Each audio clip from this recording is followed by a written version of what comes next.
காசு பணம் கூட தேவையில்லப்பா. என் புருஷனை உயிரோட அடிச்சு கொண்டுட்டானுங்கப்பா. கொலை பண்ணிக்கிறமே அடிச்சு போடுற மாதிரி தூக்கி போட்டு போயிட்டாங்கப்பா. சென்னையில் வாகன விபத்தில் ஆட்டோ டிரைவர் பலி. 13 நாள் ஆகியும் எஃப்ஐஆர் கூட போடாத போலீஸ். ரெஸ்பான்சிபிலிட்டி எடுத்துப்பாங்க. இதுவரையும் நான் 13 நாள் ஆச்சு, எதுவுமே சொல்லல. கேமரால தெரியல, எதுவுமே தெரியலன்னு சொல்றாங்க. இதுவரையும் ஒரு எஃப்ஐஆர் காப்பி கூட எங்களுக்கு கொடுக்கவே இல்லை எதுவுமே. எங்க அப்பா யார் இடிச்சாங்க நான் தெரியணும், அவ்வளவுதான் எங்களுக்கு. கண் ஆபரேஷன் செய்த மனைவி, 3 மகள்கள் திக்கு தெரியாமல் தவிப்பு. சென்னை போரூர் அடுத்த ஐயப்பன் தாங்கல் தொல்லியார் அகரம் பகுதியைச் சேர்ந்தவர் செல்வம், வயது 57, ஆட்டோ டிரைவர். மனைவி வனஜா, வயது 53. மகள்கள் விஷாலி, வயது 30, வினோதினி, வயது 27, பிரீத்தி, வயது 25. மூவருக்கும் திருமணமாகவில்லை. செல்வம் கடந்த மாதம் 29ஆம் தேதி போரூர் பசுமை பூங்காவில் வாக்கிங் சென்றார். பின் வீடு திரும்பும் போது வாகனம் மோதி இறந்தார்.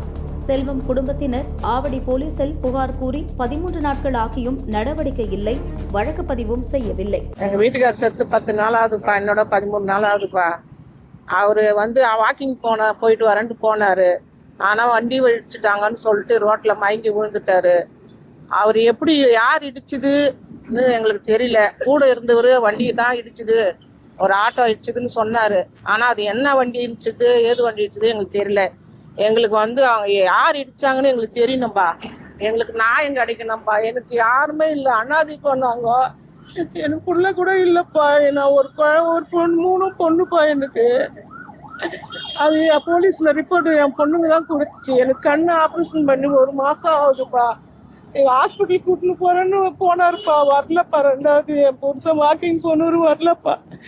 எந்த வண்டி அடிச்சானோ தெரியலப்பா. அவங்கள கண்டுபிடிச்சி கொடுங்கப்பான்னு போலீஸ்ல வந்து கொடுத்தா யாரும் பதில் சொல்ல மாட்டேன்றாங்கப்பா. எங்க பொண்ணுங்க தம்பா வராங்க, நான் வரக்கூடாதுன்ட்டு நான் வீட்டுல இருந்தேன்ப்பா. கண்ணா ஆபரேஷன் 1 மாசம் தான்ப்பா ஆகுது. அவங்க அழக்கூடாது, அழக்கூடாது.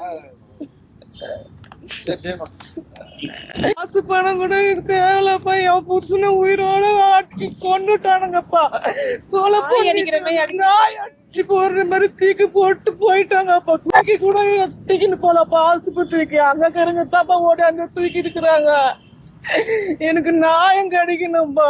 என் புருஷன் உயிரோட போன புருஷனை போனமா தூக்கின்னு வந்து காட்டுறாங்கப்பா. தாயுடன் மகள்கள் மூவரும் ஆவடி போலீசில் குற்றவாளியை கண்டுபிடித்து தருமாறு கண்ணீர் விட்டு கதறினர். எனினும் போலீசார் அலட்சியம் காட்டியதாக குற்றஞ்சாட்டினர். எப்பவுமே 5:30 மணிக்கு எப்பவுமே வாக்கிங் போவார் எங்க அப்பா.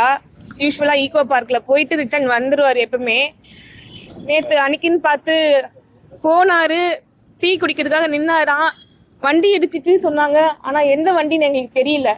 ஹாஸ்பிட்டல்ல போய் பார்க்கும் போது அவர் மூச்சு பேச்சே இல்லாம வென்டிலேஷன்ல இருக்காரு. பிளட் ஃபுல்லா லீக் ஆயிடுச்சு. எதுவுமே 90% எதுவுமே பொழைக்க முடியாதுன்னு சொல்லிட்டாங்க. 3 நாளா ஹாஸ்பிட்டல்ல இருந்தாரு. எதுவுமே பண்ண முடியல. நாங்க 3 பசங்க தான். எங்களுக்கு என்ன பண்றதுன்னே தெரியல. 3 பொண்ணும் நாங்க.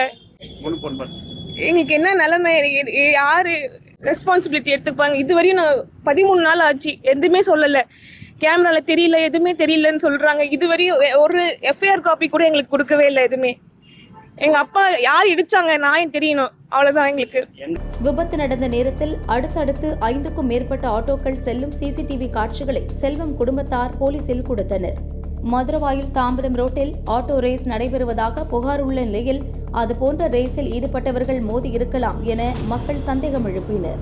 கேமரா பார்த்தோம் சார், எதுலயுமே தெரியல, பனிமூட்டமா இருக்கு அப்படி இப்படி சொல்றாங்க. எதுவுமே ரெஸ்பான்சிபிலிட்டி இல்ல சார் எங்களுக்கு. மிடில் கிளாஸ்ன்றதுனால எங்க கண்டுபிடிக்கல. இத்தனைக்கும் எங்க அப்பா ஆட்டோ தான் ஓட்டிட்டு இருக்காரு 30 வருஷமா.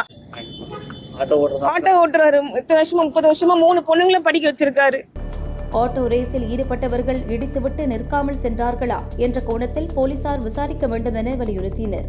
போலீசார் ஏழை பணக்காரன் என வித்தியாசம் பார்க்காமல் விபத்து காரணமான ஆட்டோவை எங்கள் தந்தையின் 16ஆம் நாள் காரியம் நடப்பதற்குள் கண்டுபிடித்து தர வேண்டும் என கண்ணீர் மல்க கூறினர்.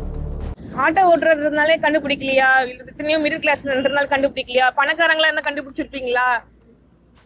எங்க அப்பாவுக்கு நியாயம் தெரிஞ்சாகணும். எங்க அப்பா சாவுக்கு நியாயம் தெரியணும். அதுக்கு தான் இங்க வந்திருக்கோம். இதுவரையும் நாங்க கடைக்கு கூட அங்க போனது கிடையாது. போலீஸ் ஸ்டேஷன் வரையும் வந்து நிக்கிறோம் நாங்க. எங்க அப்பாவுக்கு நியாயம் தெரியணும், அதுக்காக தான் வந்து நிக்கிறோம். அதான் இப்ப காரியம் 2 நாள்ல காரியம் இருக்கு, அதுக்குள்ள யாருன்னு கண்டுபிடிச்சு சொல்லுங்க ப்ளீஸ். ஆவடி டிராபிக் போலீசார் கூறுகையில், விபத்து நடந்த பகுதியில் சிசிடிவி கேமரா இல்லாததால் குற்றவாளியை கண்டறிய முடியவில்லை என சுருக்கமாக பேசி பிரச்சினைக்கு முற்றுப்புள்ளி வைத்தனர்.